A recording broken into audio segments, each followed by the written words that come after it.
네, 법학박사 이경영의 생활법률 알면 알수록 더 똑똑해지는 시간입니다. 유용한 생활법률 알아가죠. 자, 오늘은 어떤 내용이 있을지 궁금합니다. 우선 법학박사님 어서 오세요. 네, 안녕하세요. 네, 이경영입니다. 반갑습니다. 서귀포에서 넘어오실 때 날씨가 어떤가요? 지금 성판하기에는 바람이 아주 세차게 불고 있고요. 네. 하늘에는 먹구름이 가득하고 걱정이네요. 정말 햇살이 그리운 날. 햇살이. 예. 제가 오늘 더 열일 하겠습니다. 네, 햇살 주디. 우리 마음은 햇살 모닝 했으면 좋겠네요. 오늘도 햇살 주디와 함께 해주시죠. 자, 오늘 유용한 생활 법률 어떤 내용 살펴볼까요? 사례부터 좀 소개해 주신다고요? 예, 이제 좀 있으면 이제 바람도 많이 불고 이제 태풍, 이제 또 장마 시즌이 되잖아요. 네네. 그러면 이제 이웃집하고 이제 돌담의 경계, 이렇게 돌담이 무너진 경우에 과연 이걸 어떻게 할 거냐. 네. 예, 이런 부분들이 간혹 다 있어요. 그러네요. 돌담의 보수 비용 예. 공동으로 사용하는 경우에 예. 이걸 어떻게 서로 이제 부담해야 되는 부분에 대해서 앞으로 이제 자주 있을 수 있는 일이고요. 실제로 제주에서는 사실 뭐 태풍이나 폭우, 자연재해 같은 게 많기 때문에 여러분 많이 좀 기억해 주시기 바랍니다. 그러면 여기서 누가 보수 비용을 부담할지가 중요한 부분일 것 같은데 규정부터 좀 살펴볼까요? 네, 그렇습니다. 이제 사례가 있는데요. 갑돌이가 거주하는 집의 돌담 경계에는 이웃집 울순이와 공동으로 사용하는 담이 있는데 얼마 전 태풍 및 폭우로 그 돌담 경계가 무너졌어요. 그 아하. 돌담의 보수 비용을 누가 부담해야 되는지 그에 대해서 그 이제 부담해야 할까? 규정이 있잖아요. 그러니까 누가 부담해야 할까요? 네, 우리 상린관계라는 게 있어요. 어려운 말인데 네. 서로 이웃하는 관계에 관한 규정. 그래서 네, 상린. 상린관계에 관한 민법 규정들이 쭉 있는데 네. 237조하고 239조가 규정하고 있어요. 그래서 237조는 인접하여 토지를 소유하는 자는 공동비용으로 통상의 경계표나 담을 설치할 수 있고 네. 그 비용은 쌍방이 절반하여 부담하나 네. 측량비용은 토지 면적에 비례해서 부담합니다. 왜냐하면 경계를 하려고 하면 측량을 해야 되잖아요. 그렇네요. 그럼 측량 비용도 반반 내 이렇게 하는 게 아니라 네. 면적에 비례해서. 면적에 비례해서. 네, 다만 이제 다른 간섭이 있으면 그 간섭에 한다는 관섭은 거의 없어요. 그렇겠네요. 네, 그다음에 민법 239조가 경계에 설치된 경계표, 담, 국어. 이 국어라는 거는 이제 옛날 물골이에요, 물골. 물골로 경계를 하는 경우도 있었거든요. 논 네. 같은 경우. 그렇겠네요. 네, 국어 등은 이제 상린자 일방의 단독 비용으로 설치되었거나 담이 건물의 일부인 거예요. 그러니까 담이 건물의 일부로 해서 한 스레트를 해서 이제 집을 만든 경우도 있었잖아요. 그런 경우에는 그 사람 거지만 그러지 않은 경우에는 일반적으로 상린자의 공유로 이웃하는 사람들의 공유로 주장한다. 네. 그렇군요. 경계나 이런 것도 그러니까 일반적으로 단독 비용으로 설치된 했거나 경우에 그럴 경우도 있잖아요. 이게 나는 내가 이제 내 비용으로 예쁘게 담을 설치했다. 경계표라든가 담을 이제 멋있게 이렇게 해서 하는 경우도 있을 수도 있고, 네네. 자기 집의 일부로서 그 사용하는 경우도 있고, 그런 경우를 제외한 나머지는 공유로 주장한다. 그래요. 기본적으로 어쨌든 공동으로 사용하는 담이니까 네. 기본적으로 그렇게 생각을 하게 될 것 같은데 공동으로 쉽게 얘기하면 아까 법률 용어 상린자는 이웃한 사람, 서로 이웃한 사람을 뜻하는 거 기억하시고요. 자, 이와 관련해서 또 참고할 만한 판례가 있을까요? 예, 그러면 이제 그 대법원 판례가 이 규정에 따라서 나오게 되겠죠. 그러면 이제 담이 설치되어 있지 않아요. 경계가 있는데 그러면 경계를 어떻게 표식을 해야 될 거 아닙니까? 네. 그러면 특별한 사정이 없는 한 어느 한쪽 토지 소유자는 인접한 토지 소유자에 대해서 공동비용, 공유 추정을 하니까 공동비용으로 통상의 경계표나 담을 설치하는데 협력할 것을 요구할 수 있고 또 인접 토지 소유자는 이에 협력할 의무가 있다. 이렇게 대법 판례가 했고요.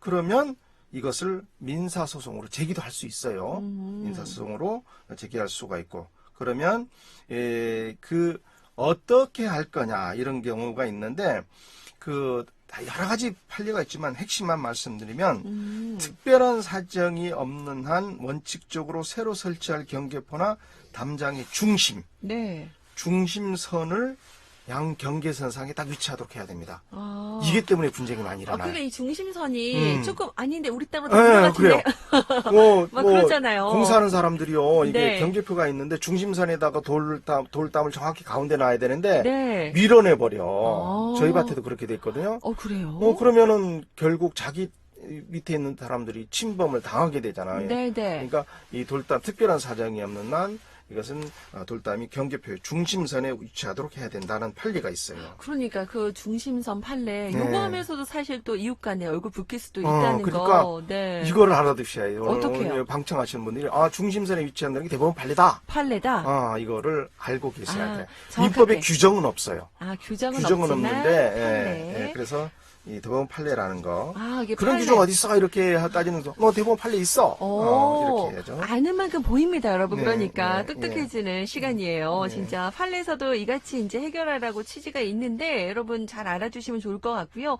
슬기롭게 해결을 하면 좋은데 근데 이제 공동으로 수리를 하라고 하니까 예. 뭐 마음이 맞아서 그래 우리 함께 돈 모아서 같이 만들어요 하면 참 좋지만 예. 한쪽이 차일피일 뭐 굳이 우리는 답 없어도 괜찮아요. 이러면서 네. 미룰 수도 있거든요.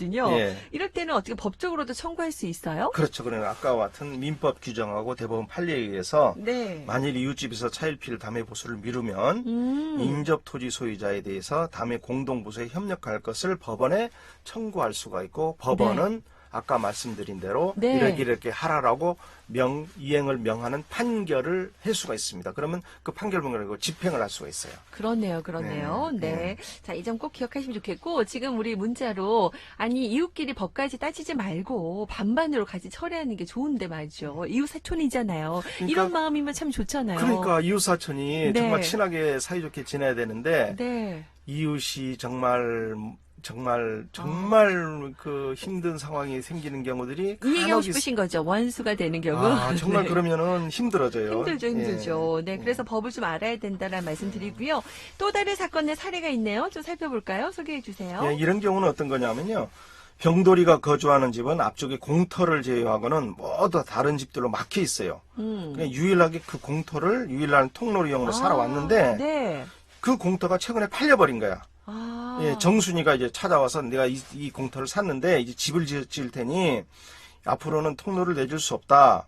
그럼 병돌이는 그 통로를 유일하게 사용하고 왔는데 그럼 어떻게 해야 돼요? 어떻게 해요? 그럼 그냥 갇혀 살게 되잖아요. 하늘로 헬리콥터 타고 다녀야 되나요? 땅속으로 지하도 점프해야 되나요? 점프해야 되나요? 어떻게 이런 부분이 생기는 거거든요. 그러네. 아니. 꽤 있어요. 꽤 있어요. 네. 이게 막막하겠네요. 네. 어쨌든 정순이 입장에서는 내 집이니까 네. 그걸 약간 요구할 수 있을 것 같긴 한데 이것도 뭔가 내 해결방안이 땅에서 필요할 것 나가 같아요. 이렇게라고 주장할 수가 있겠고. 어머. 근데 우리 병돌이 입장에서는 내가 그동안 계속 사용해 왔는데 나는 어떻게 이렇게 할 수도 있고. 유일한 통로고 집으로 가는 통로입니다. 네. 근데 주인이 와서 막겠다고 했는데 네. 자 이런 경우도 우리 법적으로 슬기롭게 해결할 방법이 있을 것도 같아요. 어떤가요? 있나요? 예, 네. 민법 219조에 아예 규정을 딱 못 박아두고 있어요. 요건 딱 규정이 있네요. 예, 예. 네. 어느 토지와 공로 사이에 그 토지의 용도에 필요한 통로가 없는 경우에 그 토지 소유자는 주위의 토지를 통행 네. 또는 통로로 하지 아니하면 공로, 이 공로라는 건 일반 공공도로 네. 공공도로에 출입할 수 없거나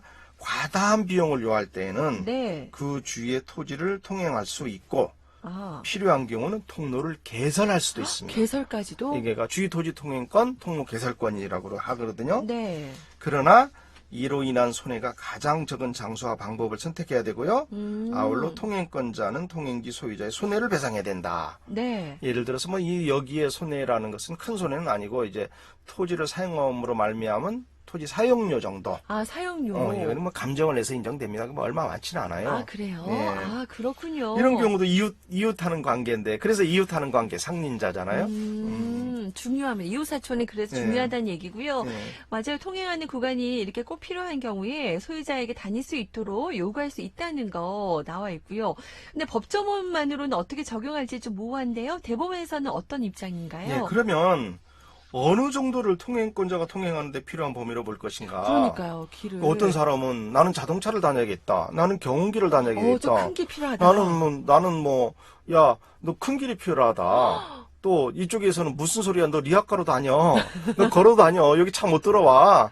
이렇게 나올 수가 있잖아요. 좀 그렇겠네요. 충분히 가능하겠죠. 그렇게 어떻게 해요? 이제 이게 농로인 경우는 어떻게 됐어요? 농로인 경우에는 농사에 필요한 범위 내에서 한정돼야 되니까 나는 농사에 필요한데 트럭이 왔다 갔다 해야 돼. 이렇게 주장할 수도 있겠고, 야, 농사에 무슨 트럭은 밖에다 세워놓고, 네 역할로 날라.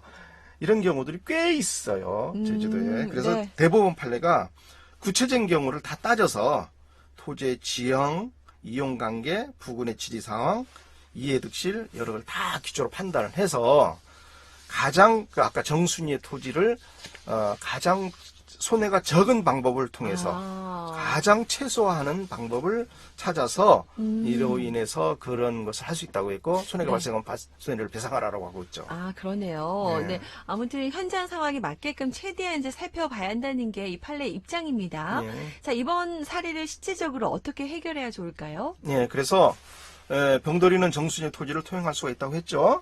또 통로로 개설할 수도 있습니다. 네. 다만 이제 이로 인해서 정순이가 있게 되는 손해를 가장 최소화하는 장소와 방법을 선택해야 되고요. 네. 손해가 발생은 보상해야 되는데 이때 정순이가 일방적으로 통로를 폐쇄해버리고 지나치게 좁은 통로만 야 너 저기 한 50cm 줄 테니까 그쪽으로 걸어다녀. 살찌면 안 돼? 이렇게 하면서 이렇게 하는 경우도 꽤 있어요. 진짜요? 그러면 네. 그 막 돌을 갖다다가 포크레인으로 큰 돌을 갖다다가 그냥 딱 막아버리는 게 입구에다가. 세상에. 그건 실제로 있어요. 우리 제 마을 그 삼촌도 이거 와서 어떻게 하면 되냐 그랬는데 이게 바로 그거거든요. 네. 그러니까 이럴 경우에는 법원에 통행방해 배제를 구하는 소송을 제기할 수가 있고 네. 이런 경우 긴급한 경우에 내가 빨리 안 들어가면 이 밭에 있는 하우스 감귤이 다 죽게 생겼어. 그럴 때는 통행방해 가처분을 바로 법원에다가 신청을 할 수가 있습니다. 통행방해 배제 가처분? 예. 이거는 이제 통행방해 가처분 서류심사로 간단히 하는 거라서 인정되면 집행이 또 바로 이루어지고 이렇게 될 수 있습니다. 그래요. 서로 입장을 생각해서 역지사지의 마음으로 좀 슬기롭게 이런 일들은 소송까지 안 가고 해결되길 좀 바라고 이렇게 민법상 판례 또 대법원 판례 등이 있다는 거 사례를 통해 여러분께 알려드렸습니다. 네. 자, 그리고 질문이 하나 들어왔습니다. 네. 지금 시간 있으니 잠깐 네, 소개할게요. 저 궁금한 게 있습니다. 연세로 제가 살고 있는데요. 네. 집이 이제 연세예요. 연세. 네. 근데 보일러실에 누수가 있어서 집주인에게 연락하니까 네. 알아서 고치라고 합니다. 네. 아니, 저희 집도 아니고 보일러도 오래돼가지고 네. 교체하게 될 수도 있는데 아니, 저희 보고 하라고 하면 너무 억울해요. 네. 계속 살 집도 아니거든요. 막무가내로 알아서 하라고 하니 어떻게 해야 하나요? 라고 문자 주셨네요. 예, 이 경우는 어떻게 해요? 좋은 질문이에요. 네. 이런 경우 이게 있겠죠. 이런 경우에는 우리 네. 임대차가 이루어진 경우잖아요. 네. 돈 내고 사는 거를 임대차라 그러는데 네. 임대차에는 임대인의 의무와 임차인의 의무가 있어요. 임차인의 의무는 돈을 낼 의무, 즉 네. 집세를 낼 의무, 쉽게 얘기하면 네. 이 의무가 있는 것이고 그 다음에 그 건물을 사용 용도에 적합하게 사용할 의무가 있는 것이고 네. 근데 임대인, 집주인의 의무는 뭐냐면 임차인이 그 용도에 적합하게 사용하도록 미리 시설을 해줄 의무 그렇게 되잖아요. 네. 그러면 보일러가 너무 낡고 오래돼서 이 임차인이 그 건물을 사용하는 용도에 적합하지 못하게 되는 경우가 발생할 수가 있죠. 네. 근데 이게 아주 간단한 거면 임차인이 자기가 보수를 할 수 있게 되어 있는데 많은 비용을 요하는 경우 이게 좀 보일러가 꽤 비싸요. 그럼요. 그런 경우에는 네. 집주인이 부담해야 되는 게 맞는 것이다. 맞는 것이다. 네. 네. 그래서 비용의 문제 또 협의하는 문제도 생길 수 있어요. 이제 그러면 반반합시다. 아니면 뭐 어느 정도 이렇게 하고 나중에 뭐 정산합시다 이런 얘기도 있는데 이거는 집주인이 해줘야 돼요. 해줘야 된다. 네. 그래요. 우선 우리 법학 박사님께서 이렇게 얘기하셨습니다. 우리 공치공사님 참고하시고 우선 그 수리업체의 견적을 한번 받아보는 게 그렇죠. 좋겠네요. 네네. 네. 그리고 이제 집주인 만나서 협의하고 협의하셔서 뭐 반반하자, 3분의 2 하자, 아니면 또 어차피 또 약자가 또 새들어 사는 사람 아니니까. 이게 좀 안타까워요. 그러니까 이게 그런데 이 임대인의 의무는 분명히 나와 있어요. 나와 있네요. 네, 이 네. 부분 꼭 강력하게 요구하실 수 있다는 네. 거 오늘 이렇게 좀 해결해 이게 주셨습니다. 상가면 또 달라요. 달라요. 상가의 보일러는 그 상가의 그 사람이 그 자기 목적에 따라서 자기가 시설 설치하고 이렇게 관리해야 되는 의무가 있는데 아. 이게 주거용이잖아요. 주거용 집이신 거죠? 네네. 이렇게 또 해결할 수 있는 솔루션 말씀드렸습니다. 꼭 참고하시기 바라고 슬기롭게 잘 해결됐으면 좋겠습니다. 나중에 좀 안내해 주세요. 궁금하네요.